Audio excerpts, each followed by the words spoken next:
Polda Metro Jaya menangkap Direktur Lokataru Del Petro Marhaen terkait aksi demo di Jakarta.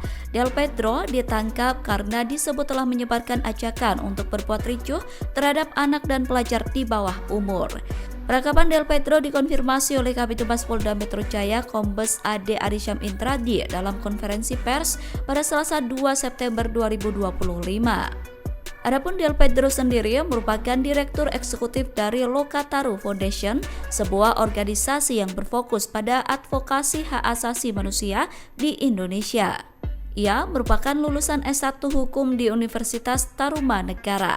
Del Petro juga telah menyelesaikan pendidikan Magister Ilmu Politik di UPN Veteran Jakarta dan Magister Hukum di Universitas Tarumanegara.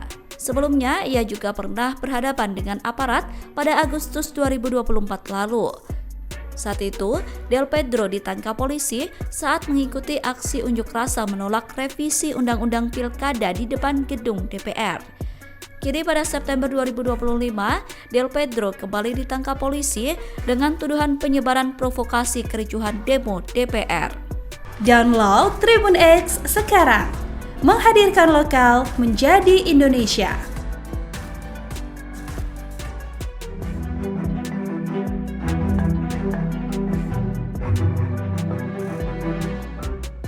Tim advokasi Lokataru Vian Alaidrus mengungkapkan aksi penangkapan Direktur Del Petro Marhaen di kantornya yang berlokasi di Pulau Gadung, Jakarta Timur pada Senin 1 September 2025 penuh kejanggalan.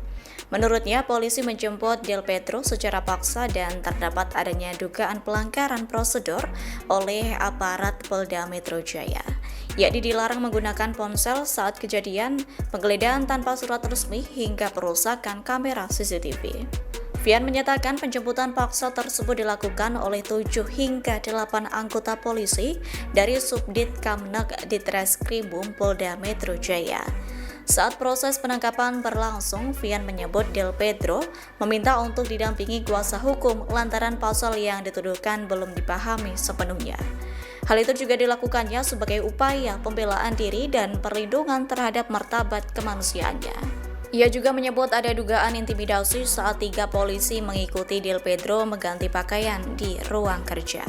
Menurut Vian, tindakan intimidasi, pembatasan hak konstitusional, dan pengabaian prinsip-prinsip HAM terlihat nyata, termasuk larangan komunikasi dengan kuasa hukum dan tidak adanya kesempatan untuk memberi informasi ke keluarga. Hal tersebut menurutnya masuk dalam kategori pelanggaran prosedur hukum dan hak asasi. Diketahui pada Selasa 2 September, staf Lokataru Foundation bernama Muzaffar Salim juga ikut ditangkap. Muzaffar pada saat itu juga langsung ditetapkan tersangka oleh polisi atas kasus yang sama. Terkait hal ini, Vian mengatakan penangkapan terhadap 2 rekannya itu tanpa melalui prosedur yang berlaku. Sebelumnya, Kabid Humas Polda Metro Jaya, Kombes Pol Ade Arisyam menyebut Del Petro menjadi tersangka penghasutan. Pasalnya, ia diduga mengajak pelajar, termasuk anak di bawah umur, untuk melakukan aksi anarkistis, menyebarkan informasi elektronik yang dianggap provokatif dan menimbulkan keresahan.